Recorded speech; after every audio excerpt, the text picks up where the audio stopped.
जय जगन्नाथ बंधुगण आज आम जानिबा 1 अगस्त 2024 गुरुवार दिनर मेष ठारू आरंभ करी मीन राशि पर्यंतर द्वादश राशिर राशिफल विषय किंतु ता पूर्वरु सर्वप्रथमे जानिबा आजिर पंजिका विषय।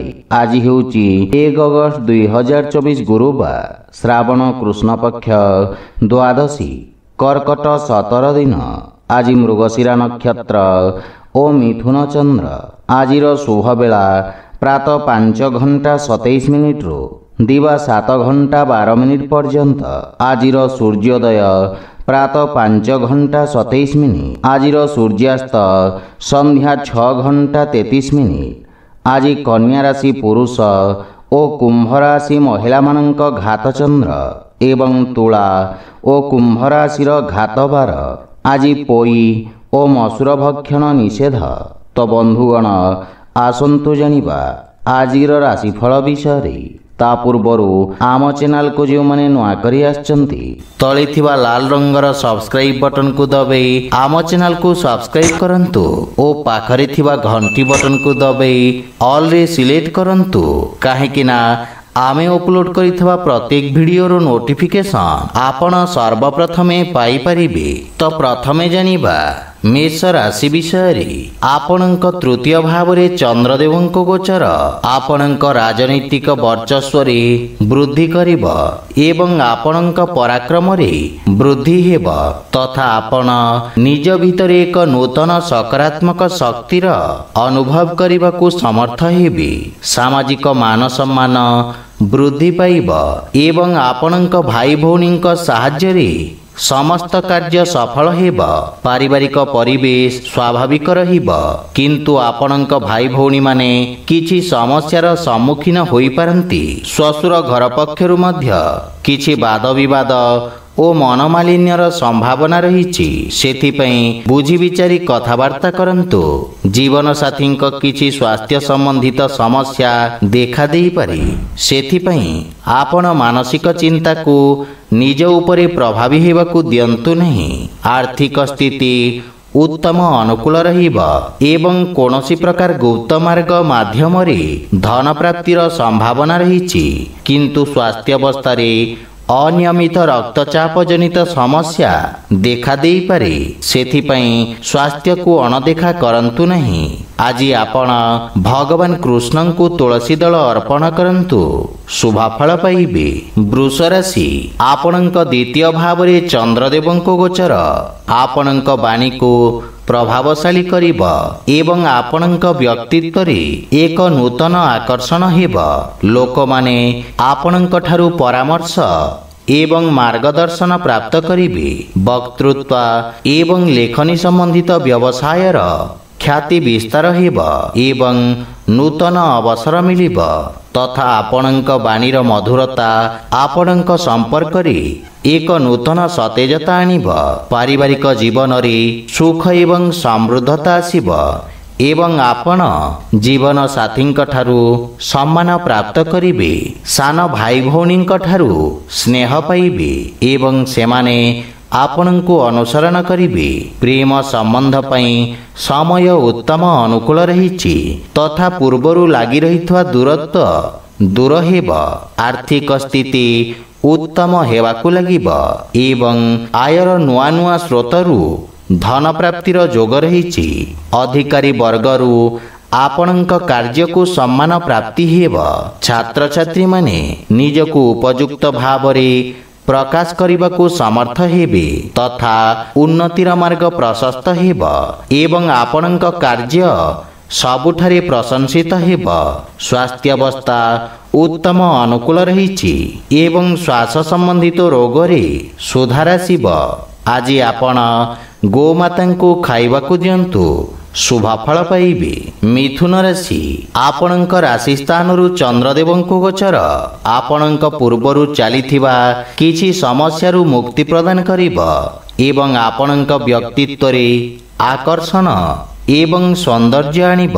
କାର୍ଯ୍ୟକ୍ଷେତ୍ରରେ ଆପଣ କରିଥିବା ପରିବର୍ତ୍ତନରୁ ସକାରାତ୍ମକ ପରିଣାମ ପ୍ରାପ୍ତି ହେବ ଏବଂ ଆପଣଙ୍କ ବ୍ୟବହାରିକ ଚିନ୍ତାଧାରା ଆପଣଙ୍କୁ ସମାଜରେ ସମ୍ମାନ ପ୍ରଦାନ କରିବ।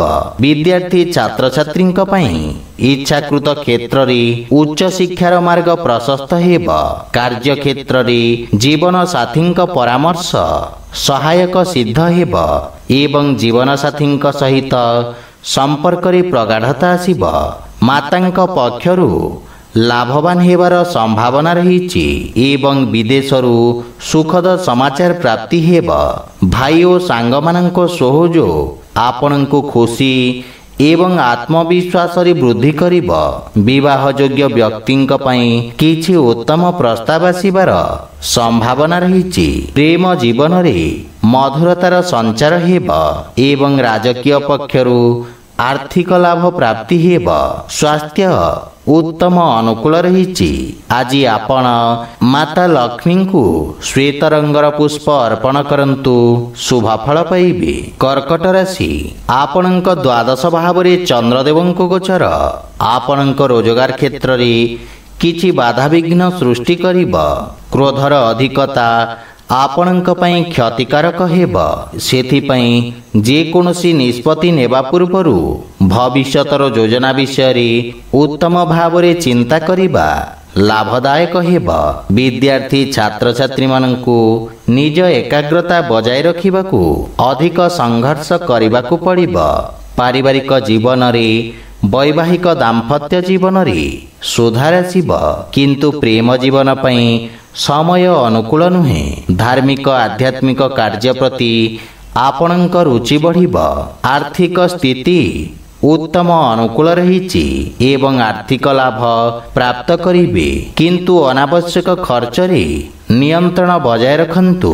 ବ୍ୟବସାୟୀମାନଙ୍କ ଆୟରେ ବୃଦ୍ଧି ପାଇବ, କିନ୍ତୁ କିଛି ଶାରୀରିକ ଅସୁବିଧାର ସମ୍ଭାବନା ରହିଛି। ଆଜି ଆପଣ ଓಂ ନମୋ ଭଗବତେ ବାସୁଦେବାୟ ମନ୍ତ୍ରର ଜପ କରନ୍ତୁ, ଶୁଭ ଫଳ ପାଇବେ। ସିଂହ ରାଶି, ଆପଣଙ୍କ ଏକାଦଶ ଭାବରେ ଚନ୍ଦ୍ରଦେବଙ୍କ ଗୋଚର ଆପଣଙ୍କ ଲାଭର ସ୍ଥିତିକୁ ବୃଦ୍ଧି କରିବ।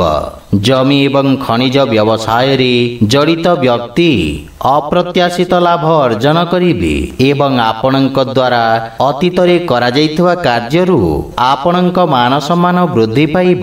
ପାରିବାରିକ ଜୀବନରେ କିଛି ଶୁଭ ସମାଚାର ପାଇବାରୁ ମନରେ ପ୍ରସନ୍ନତାର ଭାବ ରହିବ ଏବଂ ପରିବାରରେ ସୁଖଦ ବାତାବରଣ ଲାଗି ରହିବ ଏବଂ ଗୃହର ଛୋଟ ସଦସ୍ୟଙ୍କ ସହିତ ଆପଣ ଉତ୍ତମ ସମୟ ଅତିବାହିତ କରିବେ। ପରିବାରରେ ସମସ୍ତଙ୍କ ସହିତ নম্রতাପୂର୍ଣ୍ଣ ଆଚରଣ ଦ୍ୱାରା ଲାଭ ଏବଂ ମାନସିକ ଶାନ୍ତି ପ୍ରାପ୍ତି ହେବ। ଆପଣଙ୍କ ପ୍ରଭାବଶାଳୀ ବାଣୀ ଛୋଟ ଭାଇମାନଙ୍କ ସହିତ ସମ୍ପର୍କକୁ ସୁଦୃଢ଼ କରିବ ଏବଂ ସେମାନେ ଆପଣଙ୍କ ଅନୁସରଣ କରିବେ। ପିତାଙ୍କ ପକ୍ଷରୁ ପୂର୍ଣ୍ଣ ସହଯୋଗ ମିଳିବ। ଆର୍ଥିକ ସ୍ଥିତି ଆହୁରି ସୁଦୃଢ଼ ହେବାକୁ ଲାଗିବ ଏବଂ ପୂର୍ବରୁ ବକେୟା ଦେଇଥିବା ଅର୍ଥ ଆପଣ ଆଜି ଫେରି ପାଇବେ। କିଛି ମାନ୍ୟଗଣ୍ୟ ବ୍ୟକ୍ତିଙ୍କ ସହିତ ସାକ୍ଷାତ କରିପାରନ୍ତି। ବାଣିଜ୍ୟ ବ୍ୟବସାୟ କ୍ଷେତ୍ରରେ ଉନ୍ନତି ହେବ ଏବଂ ଦୀର୍ଘ ଦିନ ଧରି ଥିବା ସ୍ୱାସ୍ଥ୍ୟ ସମସ୍ୟାର ଅନ୍ତ ଘଟିବ। ଆଜି ଆପଣ ଭଗବାନ ବିଷ୍ଣୁଙ୍କ ଉପାସନା କରନ୍ତୁ, ଶୁଭ ଫଳ ପାଇବେ। କନ୍ୟା ରାଶି, ଆଜି କାର୍ଯ୍ୟକ୍ଷେତ୍ରରେ ନୂତନ ଯୋଜନା ଦ୍ୱାରା ଅଗ୍ରଗତି ହେବ। ବ୍ୟବସାୟୀମାନେ ନୂତନ ରୋଜଗାର ଏବଂ ଉନ୍ନତ ନିଯୁକ୍ତିର ସୁଯୋଗ ପାଇବେ ତଥା ଉଚ୍ଚ ଅଧିକାରୀଙ୍କ ପକ୍ଷରୁ ପୂର୍ଣ୍ଣ ସହଯୋଗ ମିଳିବ। ରାଜକୀୟ ପକ୍ଷରେ ଜଡ଼ିତ ଲୋକମାନେ ଆର୍ଥିକ ଦୃଷ୍ଟିରୁ ଉପକୃତ ହେବେ। ନୂତନ ବ୍ୟବସାୟ ପ୍ରାରମ୍ଭ କରିବା ପାଇଁ ଦିନଟି ଉତ୍ତମ ଅନୁକୂଳ ରହିଛି ଏବଂ ଲାଭର ସ୍ଥିତି ଉତ୍ତମ ରହିବ। ଆପଣଙ୍କ ନୂତନ ଚିନ୍ତାଧାରା ଏବଂ କ୍ରାନ୍ତିକାରୀ ଭାବନା ଆପଣଙ୍କ କାର୍ଯ୍ୟକ୍ଷେତ୍ରରେ ଉତ୍ତମ ପରିଣାମ ପ୍ରଦାନ କରିବ। ପାରିବାରିକ ଜୀବନରେ ପିତାଙ୍କ ସହିତ ସମ୍ପର୍କ ସୁଦୃଢ଼ ହେବ ଏବଂ ପରିବାରରେ ଏକ ମନୋରମ ପରିବେଶ ରହିବ। ସନ୍ତାନ ଆପଣଙ୍କ ମାର୍ଗଦର୍ଶନ ଅନୁସରଣ କରିବେ ଏବଂ ଆପଣ ଜୀବନସାଥୀଙ୍କ ଭାବନାକୁ ସମ୍ମାନ କରିବେ। ପରସ୍ପର ପ୍ରତି ପ୍ରେମ ଭାବ ବଢ଼ିବ, ନୂତନ ଆୟର ଉତ୍ସ ସୃଷ୍ଟି ହେବ ଏବଂ ଆର୍ଥିକ ସ୍ଥିତି ସୁଦୃଢ଼ ହେବାକୁ ଲାଗିବ। ସ୍ୱାସ୍ଥ୍ୟାବସ୍ଥା ଉତ୍ତମ ଅନୁକୂଳ ରହିଛି, କିନ୍ତୁ ଶ୍ୱାସ ସମ୍ବନ୍ଧିତ ରୋଗୀ ସାବଧାନ ରହିବା ଉଚିତ ଏବଂ ଅନାବଶ୍ୟକ ଯାତ୍ରାରୁ ଆପଣ ଦୂରେଇ ରୁହନ୍ତୁ। ଆଜି ଆପଣ ଗୋପାଳ ସହସ୍ରନାମର ପାଠ କରନ୍ତୁ, ଶୁଭ ଫଳ ପାଇବେ। ତୁଳା ରାଶି, ଚନ୍ଦ୍ରଦେବଙ୍କ ନବମ ଭାବରେ ଗୋଚର ଆପଣଙ୍କ ପାଇଁ ଭାଗ୍ୟବର୍ଦ୍ଧକ ରହିବ। ପୂର୍ବରୁ କରାଯାଇଥିବା ନିବେଶରୁ ଆପଣ ଲାଭବାନ ହେବେ ଏବଂ ବ୍ୟବସାୟରେ ସ୍ଥାୟିତ୍ୱ ଆସିବ। ରୋଜଗାର କ୍ଷେତ୍ରରେ ଆସୁଥିବା ସମସ୍ୟାର ସମାଧାନ ହେବ। ପାରିବାରିକ ଜୀବନରେ ପିତାଙ୍କ ସ୍ନେହ ଏବଂ ଆଶୀର୍ବାଦ ପ୍ରାପ୍ତ କରିବେ, କିନ୍ତୁ ଶ୍ୱଶୁର ଘର ପକ୍ଷରୁ ସମ୍ପର୍କରେ କିଛି ତିକ୍ତତାର ସମ୍ଭାବନା ରହିଛି। ଜୀବନସାଥୀଙ୍କ ସହଯୋଗ ଲାଗି ରହିବ, କିନ୍ତୁ ତାଙ୍କ ସ୍ୱାସ୍ଥ୍ୟାବସ୍ଥାର ବିଶେଷ ଧ୍ୟାନ ବଜାୟ ରଖନ୍ତୁ। ପରିବାରର ଛୋଟ ସଦସ୍ୟଙ୍କ ସହିତ ଆପଣ ଉତ୍ତମ ସମୟ ଅତିବାହିତ କରିବେ ଏବଂ ମାନସିକ ଶାନ୍ତି ପାଇବେ, କିନ୍ତୁ ପ୍ରେମ ସମ୍ପର୍କରେ ସାବଧାନ ରୁହନ୍ତୁ। ଆପଣଙ୍କ କ୍ରୋଧ ସମ୍ପର୍କକୁ ଖରାପ କରିପାରେ। ଆର୍ଥିକ ସ୍ଥିତି କ୍ଷେତ୍ରରେ ଆକସ୍ମିକ ଧନଲାଭର ଯୋଗ ରହିଛି ଏବଂ ନୂତନ ଆୟର ଉତ୍ସରୁ ଧନଲାଭର ସମ୍ଭାବନା ରହିଛି। ଆପଣ ଆଜି ଅଜଣା ବ୍ୟକ୍ତିଙ୍କ ଠାରୁ ସାହାଯ୍ୟ ପାଇପାରନ୍ତି। ଯେକୌଣସି କାର୍ଯ୍ୟରେ ଭାଗ୍ୟ ଆପଣଙ୍କୁ ସମର୍ଥନ କରିବ, କିନ୍ତୁ ପେଟ ସମ୍ବନ୍ଧିତ କୌଣସି ସମସ୍ୟା ଆପଣଙ୍କୁ ବ୍ୟଥିତ କରିପାରେ। ବିଶେଷ କରି ଜୀବାଣୁଜନିତ ରୋଗରୁ ସାବଧାନ ରୁହନ୍ତୁ। ଆଜି ଆପଣ ହନୁମାନ ଚାଳିଶାର ପାଠ କରନ୍ତୁ, ଶୁଭ ଫଳ ପାଇବେ। ବିଛା ରାଶି, ଆଜି ଆପଣଙ୍କ ରାଶି ସ୍ଥାନରୁ ଅଷ୍ଟମ ଭାବରେ ଚନ୍ଦ୍ରଦେବ ଗୋଚର କରିବେ। ସେଥିପାଇଁ ଆପଣଙ୍କୁ କିଛି ଆକସ୍ମିକ ସମସ୍ୟାର ସାମ୍ନା କରିବାକୁ ପଡ଼ିପାରେ। ଅନାବଶ୍ୟକ ଖର୍ଚ୍ଚ ଆପଣଙ୍କ ଆର୍ଥିକ ସନ୍ତୁଳନକୁ ଖରାପ କରିପାରେ। କାର୍ଯ୍ୟକ୍ଷେତ୍ରରେ ଅତ୍ୟଧିକ କାର୍ଯ୍ୟ ବା ଅସାମଞ୍ଜସ୍ୟ ସ୍ଥିତି ମାନସିକ ଚାପର କାରଣ ହେବ ଏବଂ ପରିବାର ସଦସ୍ୟଙ୍କ ସହିତ ଛୋଟିଆ କଥାକୁ ନେଇ ମତଭେଦ ଦେଖାଦେଇପାରେ। ଦୈନିକ କାର୍ଯ୍ୟରେ ମଧ୍ୟ ବ୍ୟବଧାନ ଉତ୍ପନ୍ନ ହେବ ଏବଂ ଭାଇ ଭଉଣୀଙ୍କ ସମ୍ପର୍କରେ ତିକ୍ତତା ଆସିବାର ସମ୍ଭାବନା ରହିଛି, କିନ୍ତୁ ମାତାଙ୍କ ସ୍ୱାସ୍ଥ୍ୟାବସ୍ଥାର ବିଶେଷ ଧ୍ୟାନ ରଖନ୍ତୁ। ପ୍ରେମ ଜୀବନରେ ପରସ୍ପରର ଭାବନାକୁ ସମ୍ମାନ ଦେଇ ସମ୍ପର୍କ ସୁଦୃଢ଼ ହେବ। ଆର୍ଥିକ ସ୍ଥିତି କ୍ଷେତ୍ରରେ ଅନାବଶ୍ୟକ ଆର୍ଥିକ ଦେବାନେବାରୁ ଆପଣ ଦୂରେଇ ରୁହନ୍ତୁ। କୌଣସି ପ୍ରକାରର ନିବେଶ କିମ୍ବା ଖର୍ଚ୍ଚ କରିବା ପୂର୍ବରୁ ସମସ୍ତ ଡକୁମେଣ୍ଟ ଗୁଡ଼ିକୁ ଭଲ ଭାବରେ ଯାଞ୍ଚ କରନ୍ତୁ। କୌଣସି ବିଶ୍ୱସ୍ତ ବ୍ୟକ୍ତିଙ୍କ ସମର୍ଥନ ଆପଣଙ୍କ ପାଇଁ ସହାୟକ ହେବ। ବିଦ୍ୟାର୍ଥୀମାନଙ୍କୁ ନିଜ ଲକ୍ଷ୍ୟ ହାସଲ କରିବାକୁ ଅଧିକ ସଂଘର୍ଷ କରିବାକୁ ପଡ଼ିବ। ରୋଗ, ବିଷ ଏବଂ ଶତ୍ରୁମାନଙ୍କ ଠାରୁ ସାବଧାନ ରୁହନ୍ତୁ ଏବଂ ସ୍ୱାସ୍ଥ୍ୟ ପ୍ରତି ବିଶେଷ ଧ୍ୟାନ ରଖନ୍ତୁ।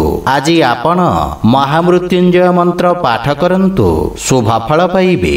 ଧନୁରାଶି, ଆପଣଙ୍କ ସପ୍ତମ ଭାବରେ ଚନ୍ଦ୍ରଦେବଙ୍କ ଗୋଚର ଆପଣଙ୍କ ସହଯୋଗୀଙ୍କ ଦ୍ୱାରା ଲାଭ ପ୍ରଦାନ କରିବ। ବାଣିଜ୍ୟ ବ୍ୟବସାୟରେ ନୂତନ ସମ୍ପର୍କ ପ୍ରତିଷ୍ଠା ହେବ, ଯାହା ପାରସ୍ପରିକ ଲାଭଦାୟକ ସହଭାଗିତାରେ ପରିଣତ ହେବ। ଏହି ସମୟ ଆପଣଙ୍କ ପାଇଁ ଅତ୍ୟନ୍ତ ଶୁଭ ରହିଛି ତଥା ଭାଗ୍ୟ ଆପଣଙ୍କ ସପକ୍ଷରେ ରହିବ। ପାରିବାରିକ ଜୀବନରେ ଜୀବନସାଥୀଙ୍କ ପକ୍ଷରୁ ପୂର୍ଣ୍ଣ ସମର୍ଥନ ମିଳିବ ଏବଂ ସନ୍ତାନ ପକ୍ଷରୁ ସୁଖଦ ସମାଚାର ପ୍ରାପ୍ତି ହେବ।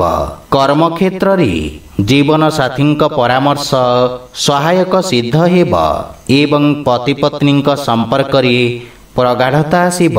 ଭାଇ ଓ ବନ୍ଧୁମାନଙ୍କର ସମଗ୍ର ସଂଗଠନ ଆପଣଙ୍କ ମନକୁ ଖୁସି ଏବଂ ଆତ୍ମବିଶ୍ୱାସରେ ପରିପୂର୍ଣ୍ଣ କରିବ।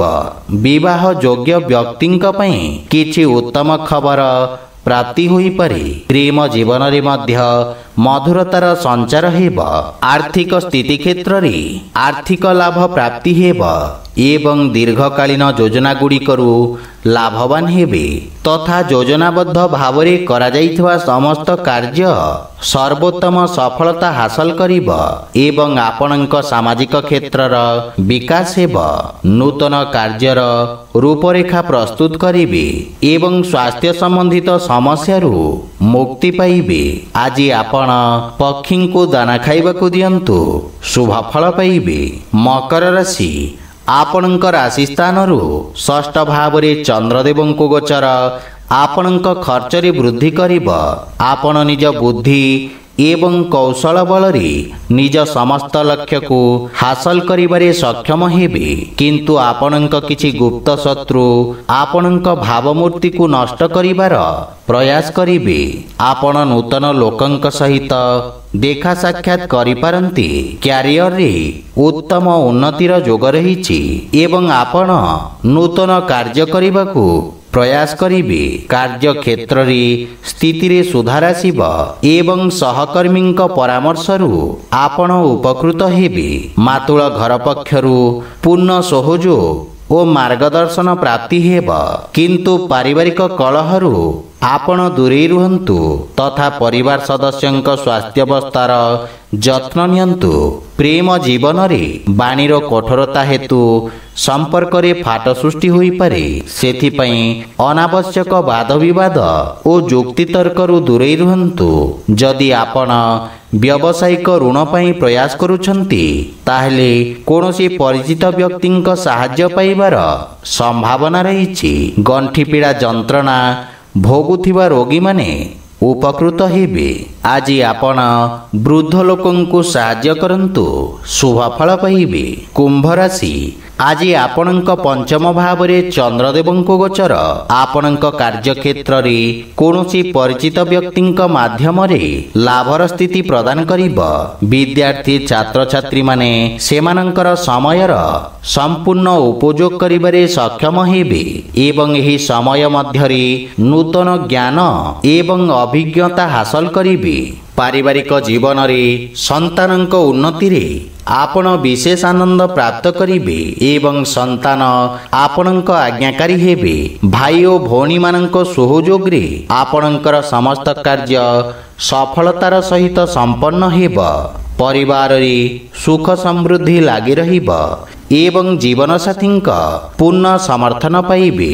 ବିଦେଶରୁ କିଛି ଭଲ ଖବର ପାଇ ମନ ଖୁସି ହେବ ଏବଂ ବଡ଼ ଭାଇଙ୍କ ବିଶେଷ ସମର୍ଥନ ଆପଣଙ୍କ ଅଗ୍ରଗତିର କାରଣ ହେବ, କିନ୍ତୁ ପିତାଙ୍କ ସ୍ୱାସ୍ଥ୍ୟ ପ୍ରତି ବିଶେଷ ଯତ୍ନ ନେବା ଆବଶ୍ୟକ। ଆର୍ଥିକ ସ୍ଥିତି କ୍ଷେତ୍ରରେ ଆର୍ଥିକ ଅଭିବୃଦ୍ଧି ହେବ, କିନ୍ତୁ ପାରିବାରିକ ଖର୍ଚ୍ଚରେ ବୃଦ୍ଧି ମାନସିକ ଚାପ ଉତ୍ପନ୍ନ କରିପାରେ। ସ୍ୱାସ୍ଥ୍ୟରେ ଉନ୍ନତି ହେବ, କିନ୍ତୁ ସତର୍କତା ବଜାୟ ରଖନ୍ତୁ। ଆଜି ଆପଣ ଅସହାୟ ବ୍ୟକ୍ତିଙ୍କୁ ଭୋଜନ ଦାନ କରନ୍ତୁ, ଶୁଭ ଫଳ ପାଇବେ। ମୀନ ରାଶି, ଆପଣଙ୍କ ରାଶିରୁ ଚତୁର୍ଥ ଭାବରେ ଚନ୍ଦ୍ରଦେବଙ୍କୁ ଗୋଚର ଆପଣଙ୍କ ବ୍ୟବସାୟ କ୍ଷେତ୍ରର ବିସ୍ତାର ପାଇଁ ଯୋଜନା ଉପରେ କାର୍ଯ୍ୟ କରିବାର ଅବସର ପ୍ରଦାନ କରିବ।